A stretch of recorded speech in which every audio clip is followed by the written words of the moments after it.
Ona zaminimizda pishib yetilgan nozu ne'matlar borki, inson organizmiga o'ziga yarasha ijobiy ta'sir ko'rsatadi. Bular haqida bilib qo'ygan yaxshi albatta va mana shunday ma'lumotlarni siz bizga taqdim etib kelayotgan mutaxassisimiz bor, ya'ni tibbiyot fanlari nomzodi dotsent Yulduz Masharipova bugun ham dasturimizda mehmon bo'lmoqdalar. Assalomu alaykum.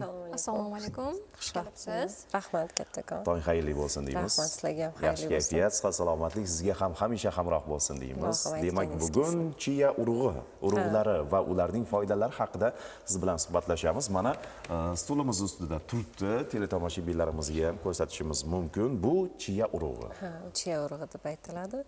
Bu chiya urug'imiz mana juda foydaliligi bilan ajralib turadi ham urug'lar ichida, chunki buni mana xalqimiz ko'p murojaat qilganligi sababli o'sha savollarni ko'tarib chiqishga harakat qilaman. O'shaning uchun beradigan savollar ozdiradimi, semirtiradimi, qanday qilib qabul qilishim kerak, ta'sir qiladigan nojo'ya ta'sirlari yoki qaysi kasalliklarda qabul qilishim mumkin degan savollarga ko'proq murojaat qilishadi. Endi o'sha savollarga oydinlik kiritish maqsadida mana o'zi urug'ni olib kelganman. Buni bilasiz, hidini hidab qo'ysangiz, sal boshqacharoq hidi, yoqimli ta'm beradi. Endi buni ta'siri tarkibidan kelib chiqsak, ko'p miqdor 100% ga bo'lsak, 70% ni fosfor tashkil qiladi. Ya'ni bilasiz, fosfor bu bosh miya, markaziy miyamizni shakllanishida, fikrlashida, xotirasini shakllantirishda va qon aylanishini yaxshilashda juda katta o'rinda tutadi. Ikkinchi bu mikroelementlardan kalsiy hisoblanadi. Kalsiyni bilasiz, mana suyak sistemamiz, ya'ni tayanch harakat apparatimizda juda foydalidir. Ayniqsa mana kasalliklarimiz mana mavsumiy bo'ladi, reumatoid artritlarda, artroz, keyin ko'ks artrozlarimizda, bolajonlarimiz katta bo'layotganda kalsiy yetishmovchiliklarda juda katta foydalidir. Shu joyda aytib o'tishim kerakki, mana aptekalardan sotib olishadi kalsiyni to'rini. Endi kalsiy tarkibiga qarasak, boy hisoblanganligi sababli karbonatlisi sotiladi aptekada. Buni organizm o'zlashtirishi, keyin qabul qilishi sal qiyinroq. O'shaning uchun bu chiya urug'imiz tarkibida karbonatli emas, organik kislotalarga boy, fosforlangan kalsiy bo'lganligi sababli mana ichaklarda hazm jarayonini yaxshilab, foydali jihati oshadi. Aptekadagi kalsiyda sotib olgandan. Keyingi mikroelementlarimizda omega 3 va 6 dan iboratdir. Bilasiz, mana omega 3 imiz qon tomir sistemasini juda yaxshi faollashtirib beradi. Hozir mana keng tarqalib ketgan kasalliklarimiz yer yuzida birinchi o'rinni egallagan ateroskleroz kasalligidir. Bilasiz, mana erkin radikal xolesterinlarning ko'p miqdorda yig'ilishi natijasida aterosklerotik bilashkalar hosil bo'lishi natijasida yurak qon tomir sistemasida har xil mana trombemboliyalar yoki yog'li emboliyalarga sabab bo'ladi. O'shalarni faoliyatini yaxshilash maqsadida mana shu tabiiy urug'imizdan foydalanishni tavsiya qilardim. Agar mana ko'p kasallarimiz chiya urug'ini topa olmasalar yoki hazm qilishda mana bilasiz, allergik faoliyatlar bo'lishi mumkin, ko'tara olmasligi mumkin. Zig'ir urug'ini foydali deb hisoblayman. Chunki ikkalasining tarkibi o'rganilganda bir xillikka ega bo'lganlar. Faqat mana miqdori bilan ozgina farq qiladi. Ikkinchi preparatlarimiz bu oqsil hisoblanadi. Bilasiz, mana oqsil organizmda to'yimlilik hissini yuzaga keltiradi. O'sha oqsil yog'larga, uglevodlarga boy bo'lganligi sababli to'qlik hissini sizga qabul qilib beradi. Endi kasalliklarni aytib o'tdim, buni foydalanishda o'zining tartibi bor. Iste'mol qilish jihatlarini ham aytib o'tsangiz. Mana ko'p nima deydi, bemorlar yoki profilaktik maqsadda shifokordan nazoratsiz ravishda bular noto'g'ri iste'mol qilishida har xil nojo'ya ta'sirlarga olib keladi. Birinchidan mana ozdirish maqsadida bu urug'imiz sotib olishadi, lekin teskari nima deydi, mahsulot qabul qilgandan keyin u semirtirishga olib keladi. O'sha anaqasini aytib o'taman. Birinchisi, ozish maqsadida iltimos qilardim, ovqatdan oldin iste'mol qilish kerak, ozish maqsadida. Agar semirish bo'lsa, ovqatdan keyin bo'ladi. Semirganda ham go'shtli mahsulotlar, mana har xil sabzavotlarni qabul qilamiz, o'shandan keyin tavsiya qilardim. Endi tayyorlanish joyiga kelsak, birinchidan buni sutga, qatiqqa, yogurtga aralashtirib yeyishimiz mumkin. Uni qaynatish yoki dimlash mumkin emas. Buni kechqurun, mana misol uchun, yotishdan oldin sutga 120 gram sutga bitta choy qoshiq solinadi.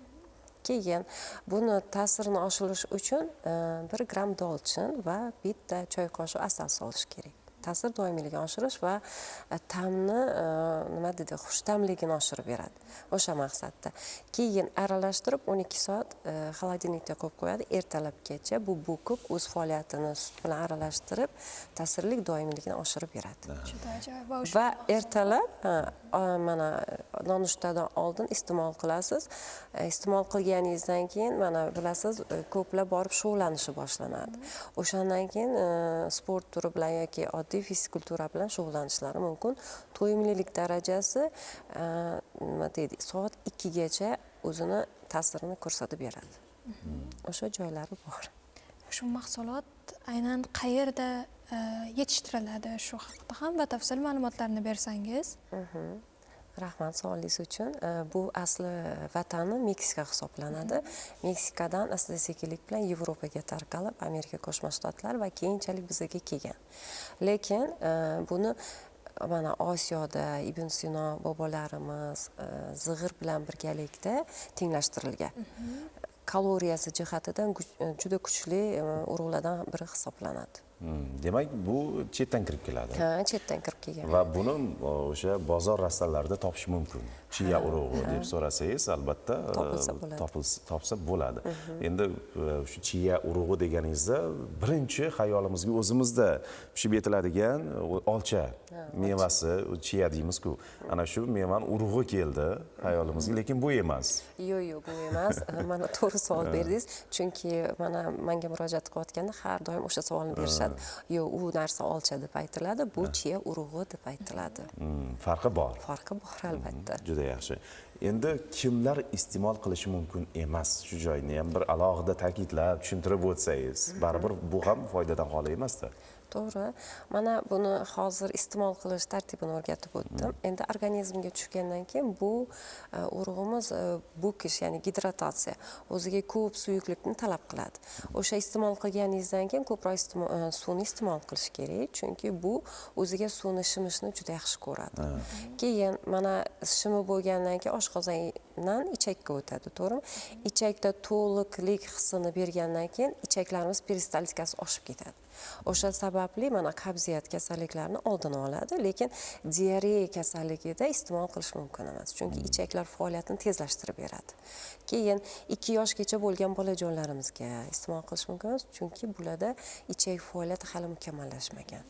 To'liq rivojlanib bo'lmagan. O'shaning uchun bularga iste'mol qilish mumkin emas. Keyin homilador ayollarimiz albatta mana shifokor ginekolog nazorati ostida iste'mol qilishni tavsiya qilardim.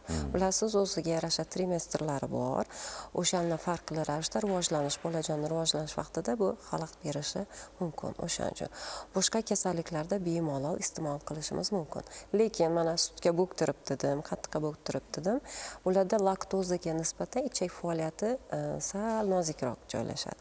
O'shaning uchun agar sutga, laktozaga mumkin bo'lmasa, bilasiz, mana bodom sutimiz bor, to'g'rimi? O'shanga aralashtirib iste'mol qilsalar bo'ladi. Lekin allergik reaksiyasi bo'lmasa, o'sha joyi bor. Juda yaxshi. Rahmat, mana shu mahsulot haqidagi fikrlar uchun, ma'lumotlar uchun ishonamizki, foydadan xoli bo'lmadi. Ko'pchilik chiya urug'ini foydali jihatlari, xususiyatlari haqida yetarlicha ma'lumotlarga ega bo'lishdi degan umiddamiz. Har bir mahsulotni o'z vaqtida mana shifokor nazorati ostida maslahatlashgan holda qabul qilsalar, mana aytib o'tgan nojo'ya ta'sirlar, zararlarni oldini olgan bo'lamiz. Rahmat katta-katta Sog' bo'linglar. G'oyatda mamnunmiz. Va yana dasturimizda kutib qolamiz albatta sizni. Xursandchilik bilan kelaman yana. Salomat bo'ling deymiz.